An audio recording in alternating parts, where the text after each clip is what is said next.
We need Greenland for national protection. They have a very small population. We need Greenland for national security. We have to have it. Donald Trump publicly reaffirmed that he had discussed Greenland during his time in office because of its strategic importance to U.S. national security. He stated that Greenland's geographic position in the Arctic made it critical for missile defense, early warning systems, and monitoring activity from Russia and China. Trump said the issue was never meant as a joke and described the territory as strategically very important for the United States.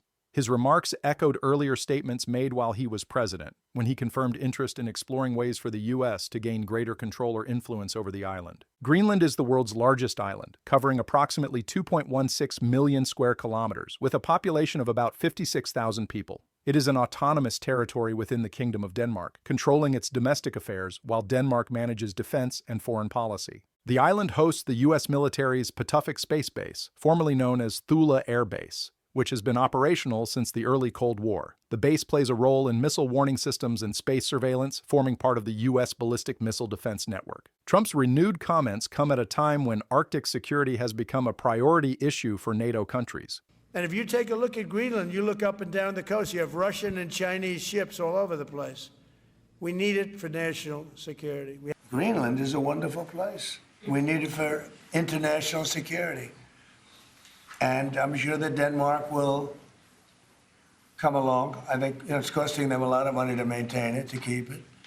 Melting ice has increased access to Arctic shipping routes and untapped natural resources, including rare earth elements, oil, and gas. According to geological surveys, Greenland holds significant deposits of rare earth minerals used in electronics, renewable energy technologies, and defense systems. China has previously invested in mining projects in Greenland, and Russia has expanded its Arctic military infrastructure, increasing international focus on the region. During his presidency, Trump confirmed that discussions about Greenland occurred internally within his administration. In August 2019, he said the idea was strategic and that acquiring Greenland could strengthen U.S. security. The proposal was swiftly rejected by Danish officials. Denmark's prime minister at the time stated that Greenland was not for sale, calling the suggestion inappropriate. And it's not for sale.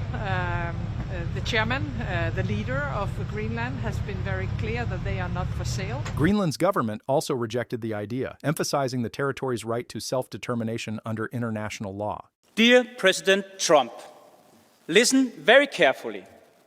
Greenland has been part of the Danish kingdom for 800 years. It's an integrated part of our country. It is not for sale.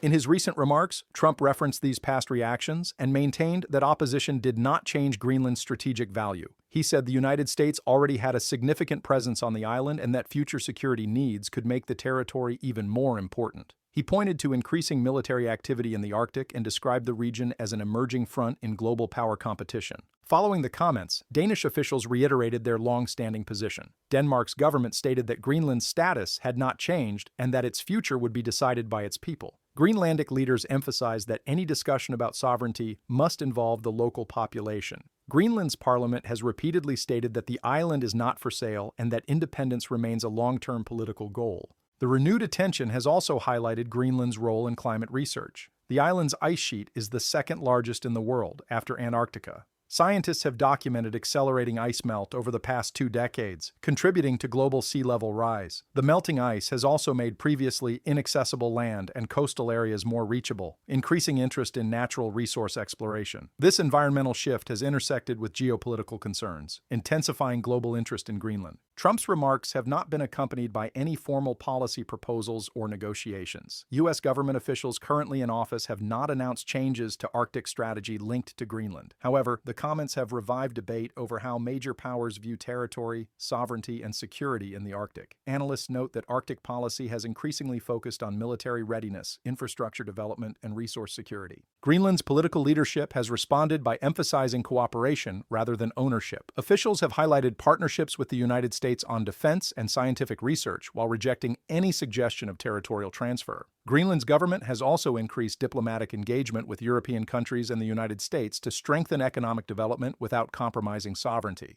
The comments have prompted renewed media coverage of historical U.S. interest in Greenland. The United States previously considered acquiring Greenland in 1867 and again after World War II.